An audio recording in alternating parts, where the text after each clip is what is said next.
Hey there guys, welcome to my YouTube channel. My name is John Campea and this is a special video based on a user submitted question. Now you see, every day users support the John Campea Show by sending in tips and using the super chat feature to send in questions.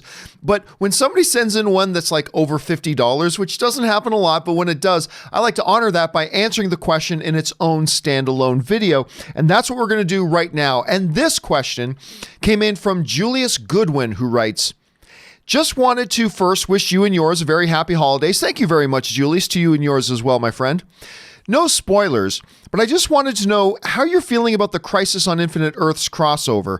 I'm still thinking Crisis on Earth X was the better one. All right, thanks for sending that in, Julius. And of course, yes, right now we're kind of in the break right now. We've had 3 episodes of the CW's Crisis on Infinite Earths. We're now on a little bit of a break. We're going to be coming back with 2 more episodes at the beginning of 2020. And that's been going on. It's been the big buildup. Look, I've not kept it a secret that I've been disappointed in this year's. I look forward to the CW Arrowverse crossover every year. I always enjoy them, some more than others, but I always enjoy them. This one to me has been a bit of a letdown in general. However, the other one you mentioned, Crisis on Earth X, that one's probably my favorite one. And so far, and again, we still have 2 episodes to go for this one, but so far, Crisis on Earth X is vastly superior to Crisis on Infinite Earths, and here's why. For me, and I can only speak for myself as a fan, but it always comes down to story. And when you look at Crisis on Earth X versus Crisis on Infinite Earths, Crisis on Earth X was all built around the story idea. And the whole special keeps a laser focus on that story. Now, they do some very, very cool fan smiling kind of things by having the doppelgangers of the heroes from Earth X there.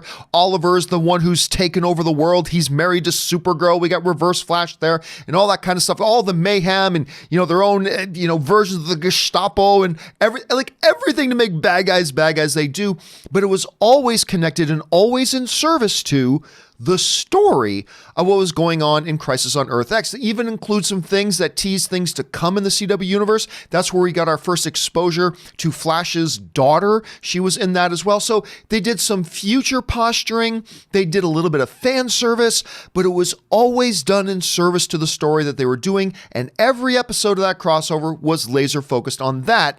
And that's the big differentiating factor, because when you look at Crisis on Infinite Earths, it's a completely opposite approach. You see, because whereas Crisis on Earth X, they had these other little things serving the narrative and serving the story, in Crisis on Infinite Earths, it feels like the story and narrative there is simply there to serve up fan service moments and cameos and other things like that. And when you do that, you're left with an absolute mess. Because I'll be honest with you, so far, this whole Crisis on Infinite Earths thing has been nothing but, look everybody, it's Tom Welling, remember? He was Superman. Look everybody, Tom Ellis's Lucifer made a cameo. Woo! Look everybody, Black Lightning came in here. It's all about that. The story seems to be nothing but a placeholder to serve up these random and kind of illogical fan service moments that don't tie together, that don't create a story, and just kind of creates a little bit of a visual mess. Now, don't get me wrong. I'm not saying that those things aren't fun in and of themselves. I like seeing Tom Welling and Tom Ellis, and who didn't like see Kevin Conroy on there? Absolutely. But the problem is, it really starts to fall apart because, for instance, they have Black Lightning show up now, right? So Black Lightning's in there, wow, I never knew anything about the multiverse and now I'm here. What? My wife and children are dead? Aw. Oh, well, let's go face the bad guy. Hey, Flash, you're okay in my opinion, the big superhero handshake, right? What? But the dude just found out his wife and daughter and everybody he knows and loves is dead, and all he is, aw. But that was that. Because that was only introduced so they could have the big hero team up and show Black Lightning. It was never there to serve the story. And while the big fan service moments have been kind of fun to see, Brandon Routh there as the Kingdom Come kind of style Superman, and yeah, there are some fun moments that'll put some smiles on your faces.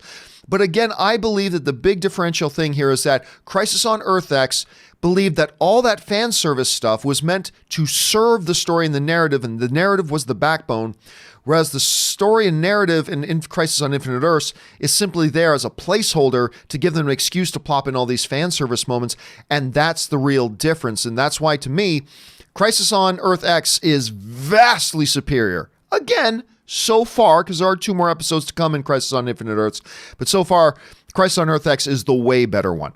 Anyway, guys, that's just my feelings on that. How do you feel about that? Jump down to the comments section below and let me know what you guys think. And listen, while you guys are here, why don't you take a second and click on that subscribe button, become a subscriber to the John Campea YouTube channel, stay up to date on everything we got going on here. That'll do it for me for now, guys. Thanks a lot for being here. My name's John Campea, and until next time, bye-bye.